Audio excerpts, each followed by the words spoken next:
हैं कि गर्व के साथ हम आपको इस मंच से खड़ा होकर के बोलते हैं, जिसके जिसके पास बाबूजी का थाती है ना, सब अपने अपने छाती में उसको लपेट लिया है। कोई बांटने के लिए तैयार नहीं है। एकमात्र नेता श्री राहुल गांधी, और ये मेरा व्यक्तिगत अनुभव नहीं है, हमारे जैसे पृष्ठभूमि वाले दो और आंदोलन से निकले हुए नेता यहां बैठे हुए, उनसे पूछ लीजिएगा। एकमात्र नेता राहुल गांधी जो हाथ बांह फैला करके हम जैसे पृष्ठभूमि वाले लोगों को गले लगाते हैं। इसलिए हम इस पार्टी में आए हैं। हम इसलिए इस पार्टी में आए हैं कि इस पार्टी में वो सहिष्णुता है।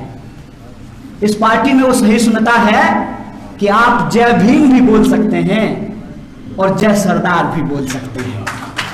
दो नेता बैठे हुए हैं, जय सरदार भी बोल सकते हैं, जय भीम भी बोल सकते हैं, जय हिंद भी बोल सकते हैं। ये इस पार्टी की खासियत है। सचमुच अगर आप भारत को समझते हैं तो भारत एक ऐसी भूमि है, इसकी संस्कृति ऐसी है कि हम सबको लेकर के चलते हैं। इसीलिए तो कहते हैं कि ये विविधता में एकता वाला देश है, और उस विविधता को अपने आप में अगर कोई समेट करके चल सकता है, वो बगीचा, वो बगिया कोई है तो वो कांग्रेस पार्टी है, जहां हर रंग के फूल खिल सकते हैं। इस गुलदस्ते में हर रंग का फूल खिल सकता है। इसीलिए हमारी यह समझदारी है कि अगर इस देश में लोकतंत्र के प्रति आपकी चिंता है, अगर आपको सचमुच किसी मरते हुए इंसान को देखकर तड़प होता है, आपको सचमुच लगता है कि हमारा देश झूठों के हाथ में चला गया है, तो सदाकत का मतलब सच्चाई होता है। आइए हमारे साथ हाथ मिलाइए, ये वो वक्त है कि मिलकर के इसके खिलाफ लड़ा जाए। बिल्कुल साफ समझ है, कोई इफ बट नहीं है, कोई तू मैं नहीं है, बिल्कुल सीधी बात है। जो भाजपा से लड़ना चाहते हैं वो कांग्रेस पार्टी के साथ होंगे, और जो कौन सतली पुताव कना करना चाहते हैं वो यही गुनागणित करेंगे। राष्ट्र कवि दिनकर ने एक बात कही है, दो न्याय अगर तो आधा दो, उसमें भी यदि बाधा हो तो दे दो केवल 5 ग्राम, रखो अपनी धरती तमाम। हम पार्टी के तौर पर सिर्फ अपने हक की बात कर रहे हैं, और दुख की बात यह है कि एक पढ़ा लिखा इंसान लठायत की भाषा बोलता है, और हमारे प्रभारी के बारे में उनको मालूम नहीं है कि ये कौन है। ये जो आपके बीच में बैठे हुए इंसान हैं, मैं इनके बारे में आपको बताता हूं कि अगर इनके जैसे लोग कांग्रेस पार्टी में नहीं होते तो हमारे और जिग्नेश जैसे लोगों को कांग्रेस पार्टी में आने का हिम्मत नहीं होता है। ये वो इंसान हैं जिनके चलते वेदांता का 50,000 करोड़, सुनना बैठा लीजिएगा संबित पात्रा की तरह, 50,000 करोड़ का प्रोजेक्ट बंद कर दिया कांग्रेस पार्टी के शीर्ष नेतृत्व ने आदिवासियों के हक और अधिकार के लिए। और ये जिनके प्रवक्ता इनके खिलाफ बोल रहे हैं, मैं उनसे कहता हूं कि अपने आका से जाकर के पूछिएगा ड्राइंग रूम में कि भक्त चरण दास कौन है, पूछिएगा उनको कि कौन है। समाजवादी आंदोलन के रीढ़ चंद्रशेखर जी की सरकार में ये मंत्री रहे हैं। किसी के लिए कुर्सी कुर्सी बड़ा खेला होगा, लेकिन मैं आज भी कहता हूं ये भारत है, बेईमान लोग यहां पे होंगे, लेकिन ये धरती आज भी त्याग, तपस्या और ईमानदारी से चल रही है। इस पे भरोसा रखिए। मैं आपको कहता हूं कि अपने लिए इस बात पे भरोसा रखिए, और इस बात के लिए भरोसा रखिए कि कोई भी चीज ऐसे नहीं मिलती है भाई साहब। ऐसे ही सबका वोट बराबर हो गया है।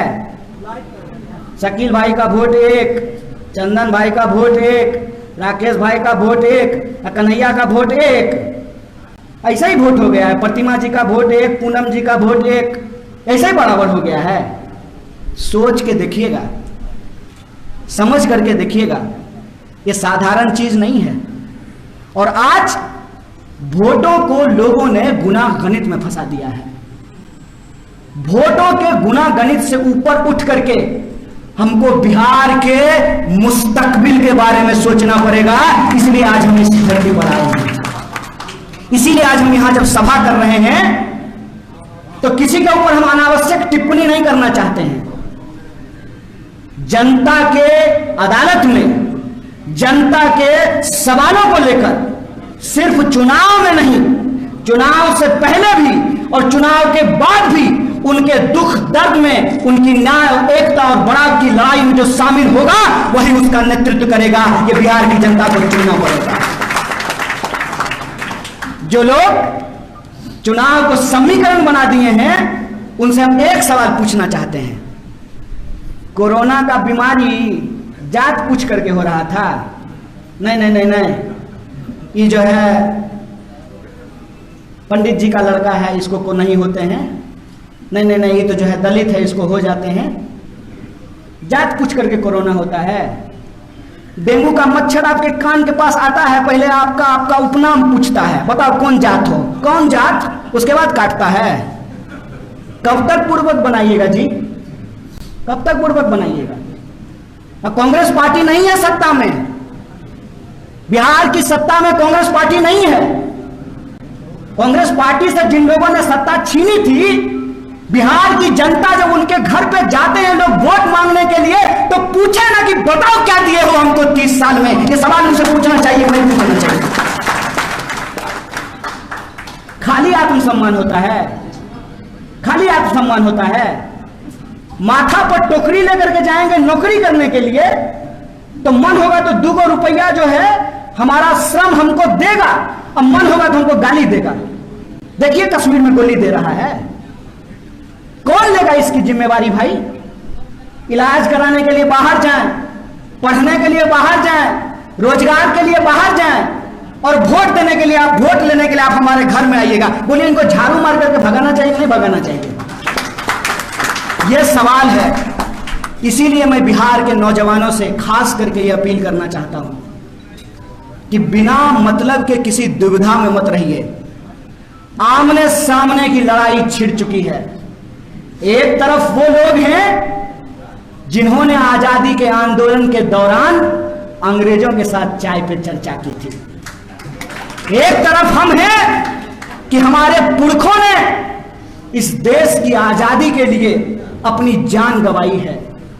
आपको पता है मुझे क्यों नहीं लगता है कि मैं दूसरे परिवार में आया हूं? मैं पहले भी सदाकत आश्रम आ चुका हूं। मेरे गांव के, मेरे परिवार के लोग, पूरा का पूरा परिवार सदाकत आश्रम में रहता था। मैं उस भूमि से आता हूं। अजीब संयोग है कि हमारा ताल्लुक उस परिवार से है कि कांग्रेस पार्टी के शीर्ष नेता रामचरित्र बाबू भी उस घर में पैदा हुए और कम्युनिस्ट पार्टी के भी शीर्ष नेता चंद्रशेखर बाबू उसी घर में पैदा हुए। हम उस गांव से आते हैं। हमको असल में समझ में आती है कि विपक्षी एकता क्या होती है। विपक्षी एकता का मतलब अगर कोई समझ सकता है तो सदाकत आश्रम की भूमि समझ सकती है। इस बात का मैं आपको भरोसा दिलाना चाहता हूं।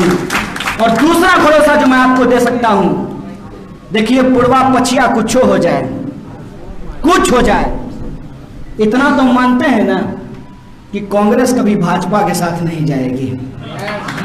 बोलिए, खुल के बोलिए, कुछ हो जाए। अरे हो सकता है 2-4 गो सिंधिया निकल जाए, क्या दिक्कत? क्या कांग्रेस पार्टी कभी भाजपा के पास जा सकती है? और एक इतिहास और बता देते हैं, सीना ठोक के बोलते हैं, कल से प्रवक्ता जवाब दें कि कांग्रेस पार्टी को छोड़ करके कौन ऐसी पार्टी है जिसने भाजपा के साथ गला नहीं मिलाया है? बोलिए, बोलिए, इस सवाल का जवाब दीजिए। और आखिरी बात बोल करके मैं आपकी बात खत्म करूंगा। मैं बिहार के तमाम वो लोग जिनको बिहारी होने पे गर्व महसूस होता है, बिहार के वो तमाम नौजवान जिनको लगता है कि बिहार का मुस्तकबिल बदलना चाहिए, जब हम जाएं तो लोग सम्मान के साथ कहे कि अरे आइए आइए, आप तो बुद्ध की ज्ञान भूमि से आए हैं, अरे आइए आइए, आप तो चाणक्य की भूमि से आए हैं, अरे आइए आइए, सामाजिक न्याय के बड़े पुरोधा जगदेव प्रसाद और कर्पूरी ठाकुर की भूमि से आए हैं, अरे आइए आइए, आप तो दर्शक मांझी की धरती से आए हैं, अरे आइए आइए, आपके यहां तो 1942 के भारत छोड़ो आंदोलन में अंग्रेजों को दांतों तले उंगलियां चबानी पड़ी थी, आप उस क्रांतिकारी धरती से आए हैं।